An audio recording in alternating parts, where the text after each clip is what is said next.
ਪਿਆਰੇ ਬੱਚਿਓ, ਅੱਜ ਅਸੀਂ ਕਰਨ ਜਾ ਰਹੇ ਹਾਂ 5ਵੀਂ ਕਲਾਸ ਦੀ ਮੇਰੀ ਦੁਨੀਆ ਦਾ ਪਾਠ ਪਹਿਲਾ, ਬਦਲਦਾ ਵਕਤ ਬਦਲਦੇ ਪਰਿਵਾਰ। ਇਸ ਪਾਠ ਵਿੱਚ ਇਹ ਦੱਸਿਆ ਗਿਆ ਹੈ ਕਿ ਕਿਵੇਂ ਪਹਿਲਾਂ ਪਰਿਵਾਰ ਵੱਡੇ ਹੁੰਦੇ ਸੀ ਤੇ ਹੁਣ ਛੋਟੇ ਹੋ ਗਏ ਹੈ। ਕੰਮਾਂ ਕਾਰਾਂ ਕਰਕੇ ਲੋਕ ਸ਼ਹਿਰਾਂ 'ਚ ਰਹਿਣ ਲੱਗੇ ਹੈ ਤੇ ਇਕਹਿਰੇ ਪਰਿਵਾਰ ਜਿਹੜੇ ਹੈ ਉਹ ਹੁਣ ਜ਼ਿਆਦਾ ਹੋ ਗਏ ਹੈ। ਇਸ ਪਾਠ 'ਚ ਦੋ ਕਰੈਕਟਰ ਹੈਗੇ, ਇੱਕ ਪ੍ਰਤਾਪ ਸਿੰਘ ਤੇ ਇੱਕ ਦਾਦਾ ਜੀ। ਉਹ ਆਪਸ 'ਚ ਗੱਲਬਾਤ ਕਰ ਰਹੇ ਹਨ ਤੇ ਪਰਿਵਾਰ ਬਾਰੇ ਗੱਲਾਂ ਕਰ ਰਹੇ ਹਨ। ਮੈਂ ਤੁਹਾਨੂੰ ਇਹ ਪਾਠ ਪੜ੍ਹ ਕੇ ਸੁਣਾਉਂਦੀ ਹਾਂ। ਰਾਜੂ ਦੇ ਪਿਤਾ ਜੀ ਸ਼ਹਿਰ ਵਿੱਚ ਨੌਕਰੀ ਕਰਦੇ ਸਨ। ਸ਼ਹਿਰ ਪਿੰਡ ਤੋਂ ਕਾਫੀ ਦੂਰ ਹੋਣ ਕਰਕੇ ਉਹ ਸ਼ਹਿਰ ਵਿੱਚ ਹੀ ਰਹਿਣ ਲੱਗ ਪਏ ਸਨ।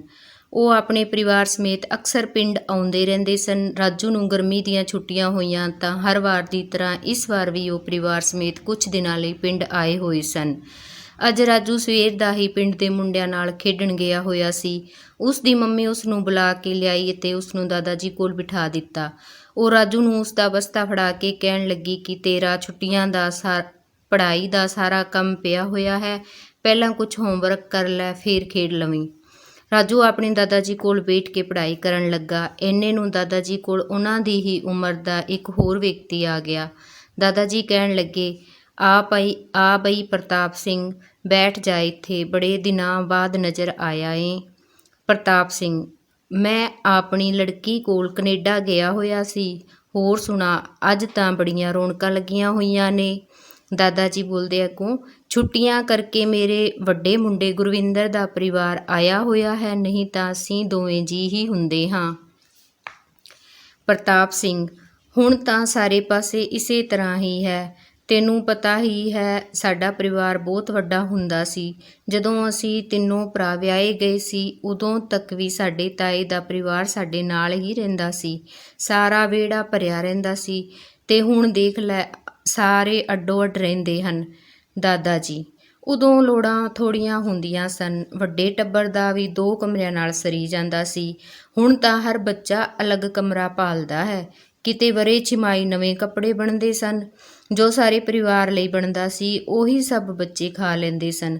ਸਾਰਾ ਦਿਨ ਖੇਤਾਂ ਵਿੱਚ ਕੰਮ ਕਰਦੇ ਰਹਿਣਾ, ਹੋਰ ਕੁਝ ਸੋਚਣ ਦਾ ਵਕਤ ਹੀ ਨਹੀਂ ਮਿਲਦਾ ਸੀ। ਪ੍ਰਤਾਪ ਸਿੰਘ, ਹੁਣ ਤਾਂ ਬੱਚੇ ਆਪਣੀ ਪਸੰਦ ਦੀ ਸਬਜ਼ੀ ਖਾਣ ਦੀ ਜਿੱਦ ਕਰਦੇ ਹਨ। ਉਹਨਾਂ ਨੂੰ ਮਾਂ ਪਿਓ ਦੇ ਲਿਆਂਦੇ ਕੱਪੜੇ ਪਸੰਦ ਨਹੀਂ ਆਉਂਦੇ। ਸਾਂਝੇ ਪਰਿਵਾਰਾਂ ਵਿੱਚ ਇਹ ਗੱਲਾਂ ਨਹੀਂ ਚੱਲ ਸਕਦੀਆਂ। ਦਾਦਾ ਜੀ, ਆਪਾਂ ਨਿੱਕੇ ਹੁੰਦੇ ਮੇਲੇ ਤੋਂ ਮਿੱਟੀ ਦੇ ਖਿਡੌਣੇ ਲੈ ਕੇ ਹੀ ਇੰਨੇ ਖੁਸ਼ ਹੋ ਜਾਂਦੇ ਸੀ। ਹੁਣ ਦੇ ਬੱਚੇ ਤਾਂ ਮਹਿੰਗੇ ਖਿਡੌਣਿਆਂ ਨਾਲ ਵੀ ਨਹੀਂ ਹੁੰਦੇ। ਉਹ ਤਾਂ ਹੋਰ ਤੇ ਹੋਰ ਚੀਜ਼ਾਂ ਮੰਗਦੇ ਰਹਿੰਦੇ ਹਨ। ਪ੍ਰਤਾਪ ਸਿੰਘ, ਭਾਈ ਜ਼ਮਾਨਾ ਬਦਲ ਗਿਆ ਹੈ। ਮੰਡੀ ਜਾਈਏ ਤਾਂ ਇੰਨੀਆਂ ਨਵੀਆਂ ਚੀਜ਼ਾਂ ਬਾਜ਼ਾਰ ਵਿੱਚ ਪਈਆਂ ਹਨ, ਆਪਾਂ ਨੂੰ ਤਾਂ ਅੱਧੀਆਂ ਦੇ ਨਾਮ ਵੀ ਨਹੀਂ ਆਉਂਦੇ। ਬੱਚੇ ਹਰ ਨਵੀਂ ਚੀਜ਼ ਚਾਹੁੰਦੇ ਹਨ।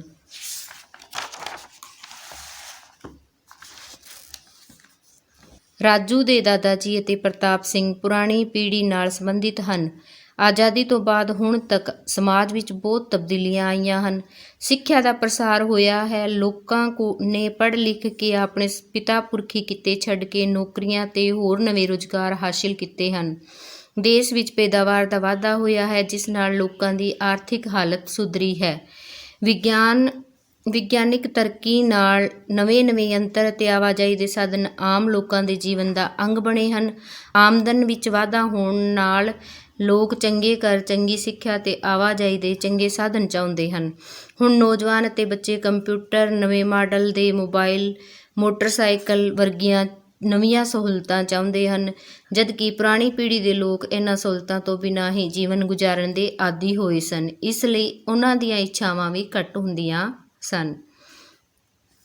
ਆਪਣੇ ਮਾਂ-ਬਾਪ ਜਾਂ ਦਾਦੀ ਤੋਂ ਹੇਠਲੀ ਕੀ ਤੁਸੀਂ ਜਾਣਕਾਰੀ ਲੈ ਸਕਦੇ ਹੋ ਬੱਚੋ। ਉਹਨਾਂ ਨੂੰ ਤੁਸੀਂ ਪੁੱਛ ਸਕਦੇ ਹੋ ਕਿ ਉਹਨਾਂ ਦੇ ਖਿਡੌਣੇ ਕਿਹੋ ਜਿਹੇ ਹੁੰਦੇ ਸਨ, ਉਹਨਾਂ ਕੋਲ ਪਹਿਨਣ ਲਈ ਕਿੰਨੇ ਕੁ ਕੱਪੜੇ ਹੁੰਦੇ ਸਨ। ਇਸ ਦੀ ਤੁਲਨਾ ਤੁਸੀਂ ਆਪਣੇ ਨਾਲ ਕਰ ਸਕਦੇ ਹੋ ਕਿ ਤੁਹਾਡੇ ਪਾਸ ਵੱਧ ਸਹੂਲਤਾਂ ਹਨ ਕਿ ਜਾਂ ਤੁਹਾਡੇ ਦਾਦਾ ਜੀ ਕੋਲ ਵੱਧ ਸਹੂਲਤਾਂ ਸਨ। ਦਾਦਾ ਜੀ, ਹੋਰ ਸੁਣਾ, ਕੈਨੇਡਾ ਦੀ ਕੋਈ ਗੱਲਬਾਤ। ਪ੍ਰਤਾਪ ਸਿੰਘ, ਠੀਕ ਹੈ, ਦੇਸ਼ ਸੋਹਣਾ ਹੈ, ਸਫਾਈ ਹੈ, ਸਾਰਾ ਕੰਮ ਕਾਇਦੇ ਕਾਨੂੰਨ ਅਨੁਸਾਰ ਹੁੰਦਾ ਹੈ, ਪਰ ਮੈਨੂੰ ਉੱਥੋਂ ਦੀ ਇੱਕ ਪਰਿਵਾਰਿਕ ਜ਼ਿੰਦਗੀ ਬਹੁਤ ਵਧੀਆ ਨਹੀਂ ਲੱਗੀ। ਦਾਦਾ ਜੀ, ਕਿਉਂ ਵਧੀਆ ਕਿਉਂ ਨਹੀਂ ਲੱਗੀ? ਪ੍ਰਤਾਪ ਸਿੰਘ, ਕੁੜੀ ਅਲੱਗ ਕੰਮ ਤੇ ਜਾਂਦੀ ਹੈ, ਕਿਸੇ ਸਟੋਰ ਵਿੱਚ ਕੰਮ ਕਰਦੀ ਹੈ। ਪ੍ਰਾਹੁਣਾ ਸਾਰਾ ਦਿਨ ਟੈਕਸੀ ਚਲਾਉਂਦਾ ਹੈ। ਬੱਚਿਆਂ ਨੂੰ ਕੋਈ ਟਾਈਮ ਨਹੀਂ ਦੇ ਸਕਦਾ, ਜਿਸ ਕਾਰਨ ਬੱਚਿਆਂ ਦੀਆਂ ਆਦਤਾਂ ਵਿਗੜ ਰਹੀਆਂ ਨੇ। ਇਸ ਬਾਰੇ ਮੈਂ ਆਪਣੇ ਧੀ ਜਵਾਈ ਨੂੰ ਸਮਝਾ ਕੇ ਆਇਆ ਹਾਂ। ਦਾਦਾ ਜੀ, ਮਾਂ-ਬਾਪ ਨੂੰ ਆਪਣੇ ਬੱਚਿਆਂ ਲਈ ਤਾਂ ਸਮਾਂ ਕੱਢਣਾ ਹੀ ਚਾਹੀਦਾ ਹੈ, ਨਹੀਂ ਤਾਂ ਬੱਚੇ ਵੱਡਿਆਂ ਨਾਲੋਂ ਟੁੱਟ ਜਾਂਦੇ ਨੇ। ਸਾਂਝੇ ਪਰਿਵਾਰਾਂ ਵਿੱਚ ਬੱਚੇ ਵੱਡਿਆਂ ਦਾ ਆਦਰ ਕਰਨਾ ਸਿੱਖ ਜਾਂਦੇ ਸੀ। ਉਹਨਾਂ ਵਿੱਚ ਦੂਜਿਆਂ ਲਈ ਤਿਆਗ ਕਰਨ ਦੀ ਭਾਵਨਾ ਪੈਦਾ ਹੁੰਦੀ ਸੀ। ਉਹ ਦੂਜਿਆਂ ਨਾਲ ਮਿਲ ਕੇ ਰਹਿਣਾ ਵੀ ਸਿੱਖ ਜਾਂਦੇ ਸਨ। ਪਰ ਹੁਣ ਉਹ ਗੱਲਾਂ ਨਹੀਂ ਰਹੀਆਂ। ਹੁਣ ਤਾਂ ਬੱਚੇ ਟੈਲੀਵਿਜ਼ਨ ਮੂਹਰੇ ਹੀ ਬੈਠੇ ਰਹਿੰਦੇ ਨੇ ਜਾਂ ਫੋਨ 'ਤੇ ਗੇਮਾਂ ਖੇਡਦੇ ਰਹਿੰਦੇ ਨੇ। ਦਾਦਾ ਦਾਦੀ ਨਾਲ ਮੋਹ ਪਿਆਰ ਹੀ ਨਹੀਂ ਪੈਂਦਾ। ਦਾਦਾ ਜੀ, ਤੇਰੀ ਗੱਲ ਠੀਕ ਹੈ ਪ੍ਰਤਾਪ ਸਿਆਂ, ਪਰ ਮਾਂ-ਬਾਪ ਵੀ ਆਪਣੇ ਬੱਚਿਆਂ ਨੂੰ ਸਮਾਂ ਦੇ ਕੇ ਇਹ ਸਭ ਕੁਝ ਸਿਖਾ ਸਕਦੇ ਹਨ। ਆਹ ਦੇਖ, ਮੇਰਾ ਪੋਤਰਾ ਰਾਜੂ ਮੈਨੂੰ ਬਹੁਤ ਮੋਹ ਕਰਦਾ ਹੈ।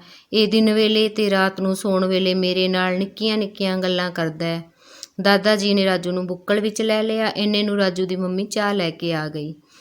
ਹੁਣ ਇਸ ਪਾਠ ਦੇ ਪ੍ਰਸ਼ਨ ਹਨ। ਪ੍ਰਸ਼ਨ ਨੰਬਰ 1 ਹੈ, ਤੁਸੀਂ ਹਰ ਰੋਜ਼ ਕਿੰਨਾ ਸਮਾਂ ਟੈਲੀਵਿਜ਼ਨ ਦੇਖਦੇ ਹੋ? ਤੁਸੀਂ ਹਰ ਰੋਜ਼ ਕਿੰਨਾ ਸਮਾਂ ਟੈਲੀਵਿਜ਼ਨ ਦੇਖਦੇ ਹੋ? ਇੱਥੇ ਤੁਸੀਂ ਆਨਸਰ ਦਿਓਗੇ ਵੀ ਅਸੀਂ ਹਰ ਰੋਜ਼ 1 ਘੰਟਾ ਟੈਲੀਵਿਜ਼ਨ ਦੇਖਦੇ ਹਾਂ। ਤੁਸੀਂ ਘਰ ਦੇ ਕੰਮਕਾਰ ਵਿੱਚ ਕੀ ਸਹਾਇਤਾ ਕਰਦੇ ਹੋ? ਤੁਸੀਂ ਘਰ ਦੇ ਕੰਮਕਾਰ ਵਿੱਚ ਕੀ ਸਹਾਇਤਾ ਕਰਦੇ ਹੋ?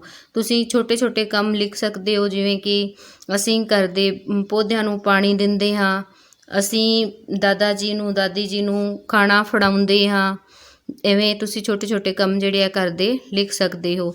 ਤੁਸੀਂ ਆਪਣੇ ਦਾਦਾ ਦਾਦੀ ਕੋਲ ਕਿੰਨਾ ਸਮਾਂ ਬਿਤਾਉਂਦੇ ਹੋ? ਅਸੀਂ ਆਪਣੇ ਦਾਦਾ ਦਾਦੀ ਕੋਲ ਕਾਫੀ ਸਮਾਂ ਬਿਤਾਉਂਦੇ ਹਾਂ।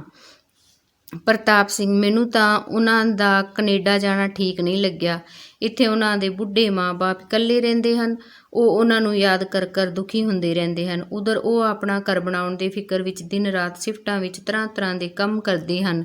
ਇੱਧਰ ਸਰਦਾਰੀ ਕਰਦੇ ਸੀ, ਆਪਣਾ ਭਾਈਚਾਰਾ ਸੀ, ਹੁਣ ਸਭ ਨਾਲੋਂ ਟੁੱਟ ਗਏ। ਇੱਥੇ ਵੀ ਉਹਨਾਂ ਦਾ ਵਧੀਆ ਗੁਜ਼ਾਰਾ ਹੁੰਦਾ ਸੀ, ਨਾਲੇ ਆਪਣਾ ਦੇਸ਼ ਆਪਣਾ ਹੀ ਹੁੰਦਾ ਹੈ। ਦਾਦਾ ਜੀ, ਚੱਲ ਐਵੇਂ ਦੁਖੀ ਨਾ ਹੋ, ਉਹਨਾਂ ਨੂੰ ਇੰਜ ਠੀਕ ਲੱਗਦਾ ਹੋਊ। ਨਵੀਂ ਪੀੜ੍ਹੀ ਨੂੰ ਤਾਂ ਸਹੂਲਤਾਂ ਚਾਹੀਦੀਆਂ ਹਨ, ਕਿਤੇ ਵੀ ਮਿਲ ਜਾਣ। ਉਹਨਾਂ ਨੂੰ ਜਾਪਦਾ ਹੈ ਕਿ ਉੱਥੇ ਕੰਮ ਕਰਕੇ ਉਹ ਜ਼ਿਆਦਾ ਪੈਸਾ ਕਮਾ ਸਕਣਗੇ। ਨਾਲੇ ਹੁਣ ਤਾਂ ਹਰ ਥਾਂ ਟੈਲੀਫੋਨ 'ਤੇ ਗੱਲ ਹੋ ਜਾਂਦੀ ਹੈ। ਪ੍ਰਤਾਪ ਸਿੰਘ, ਠੀਕ ਹੈ, ਪਰ ਆਪਾਂ ਪੁਰਾਣੇ ਬੰਦਿਆਂ ਨੂੰ ਤਾਂ ਪਰਿਵਾਰ ਇਕੱਠਾ ਹੀ ਚੰਗਾ ਲੱਗਦਾ ਹੈ। ਬੱਚੇ ਆਪਣੀ ਦੇਖ-ਰੇਖ ਵਿੱਚ ਪਲਣ ਤਾਂ ਚੰਗੇ ਰਹਿੰਦੇ ਹਨ, ਆਪਦਾ ਵੀ ਚੰਗਾ ਟਾਈਮ ਪਾਸ ਹੁੰਦਾ ਹੈ। ਦਾਦਾ ਜੀ, ਦੁਨੀਆ ਬਦਲ ਰਹੀ ਹੈ। ਅਸੀਂ ਸਾਰਾ ਦਿਨ ਮਿੱਟੀ ਨਾਲ ਮਿੱਟੀ ਹੁੰਦੇ ਰਹਿੰਦੇ ਸੀ, ਫੇਰ ਖਾਣ ਜੋਗੇ ਦਾਣੇ ਆਉਂਦੇ ਸਨ। ਅੱਗੇ ਤਾਂ ਘਰ ਵਿੱਚ ਜਿੰਨੇ ਵੀ ਜੀਅ ਹੁੰਦੇ ਸਨ, ਥੋੜ੍ਹੇ ਹੀ ਲੱਗਦੇ ਸਨ, ਕਿਉਂਕਿ ਕੰਮ ਹੀ ਇੰਨਾ ਹੁੰਦਾ ਸੀ। ਹੁਣ ਸਾਇੰਸ ਨੇ ਇੰਨੀ ਤਰੱਕੀ ਕਰ ਲਈ ਹੈ ਕਿ ਬਹੁਤ ਕੰਮ ਮਸ਼ੀਨਾਂ ਨਾਲ ਹੀ ਹੋ ਜਾਂਦੇ ਹਨ। 1-2 ਆਦਮੀ ਹੀ ਸਾਰਾ ਕੰਮ ਸੰਭਾਲ ਲੈਂਦੇ ਹਨ। ਨਵੇਂ-ਨਵੇਂ ਕੰਮਕਾਰ ਚੱਲ ਪਏ ਨੇ। ਕੋਈ ਨੌਕਰੀ ਕਰਨ ਲੱਗ ਪਿਆ, ਕਿਸੇ ਨੇ ਸ਼ਹਿਰ ਵਰਕਸ਼ਾਪ ਖੋਲ੍ਹ ਲਈ ਹੈ। ਹੁਣ ਤਾਂ ਔਰਤਾਂ ਵੀ ਵੱਡੇ-ਵੱਡੇ ਕਾਰੋਬਾਰ ਚਲਾਉਂਦੀਆਂ ਹਨ, ਵੱਡੇ-ਵੱਡੇ ਅਹੁਦਿਆਂ 'ਤੇ ਲੱਗੀਆਂ ਹੋਈਆਂ ਹਨ। ਬੱਚੇ ਸਾਰੇ ਹੀ ਸਕੂਲ ਵਿੱਚ ਪੜ੍ਹਨ ਜਾਂਦੇ ਹਨ, ਸੋ ਪਰਿਵਾਰ ਪਹਿਲਾਂ ਵਰਗੇ ਕਿਵੇਂ ਰਹਿਣਗੇ?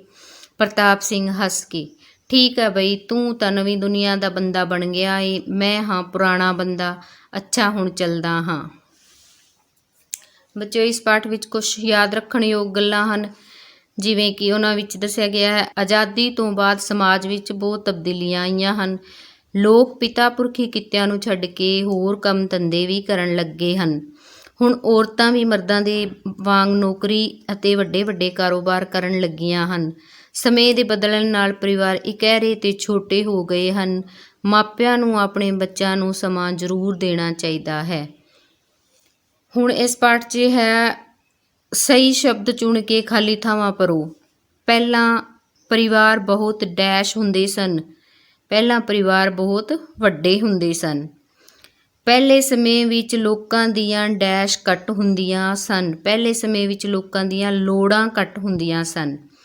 ਹੁਣ ਡੈਸ਼ ਨੇ ਬਹੁਤ ਤਰੱਕੀ ਕਰ ਲਈ ਹੈ। ਹੁਣ ਵਿਗਿਆਨ ਨੇ ਬਹੁਤ ਤਰੱਕੀ ਕਰ ਲਈ ਹੈ। ਆਪਣਾ ਡੈਸ਼ ਆਪਣਾ ਹੀ ਹੁੰਦਾ ਹੈ। ਆਪਣਾ ਦੇਸ਼ ਆਪਣਾ ਹੀ ਹੁੰਦਾ ਹੈ। ਅੱਜ ਕੱਲ੍ਹ ਬਹੁਤ ਕੰਮ ਡੈਸ਼ ਨਾਲ ਹੋ ਜਾਂਦੇ ਹਨ। ਅੱਜ ਕੱਲ੍ਹ ਬਹੁਤ ਕੰਮ ਮਸ਼ੀਨਾਂ ਨਾਲ ਹੋ ਜਾਂਦੇ ਹਨ। ਅੱਜ ਕੱਲ੍ਹ ਬਹੁਤ ਕੰਮ ਮਸ਼ੀਨਾਂ ਨਾਲ ਹੋ ਜਾਂਦੇ ਹਨ। ਨਵੀਂ ਪੀੜ੍ਹੀ ਨੂੰ ਡੈਸ਼ ਚਾਹੀਦੀਆਂ ਹਨ। ਨਵੀਂ ਪੀੜ੍ਹੀ ਨੂੰ ਸਹੂਲਤਾਂ ਚਾਹੀਦੀਆਂ ਹਨ।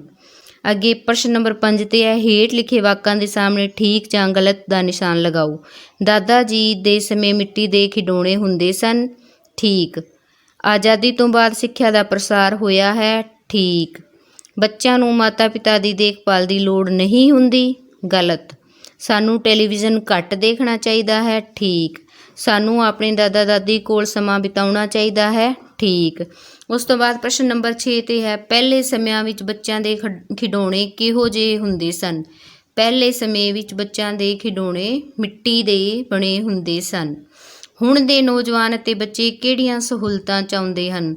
ਹੁਣ ਦੇ ਨੌਜਵਾਨ ਅਤੇ ਬੱਚੇ, ਹੁਣ ਇਹ ਤੁਸੀਂ ਦੂਜਾ ਪ੍ਰਸ਼ਨ ਜਿਹੜਾ ਹੈ ਇਹ ਤੁਸੀਂ ਇੱਥੋਂ ਲਿਖ ਸਕਦੇ ਹੋ।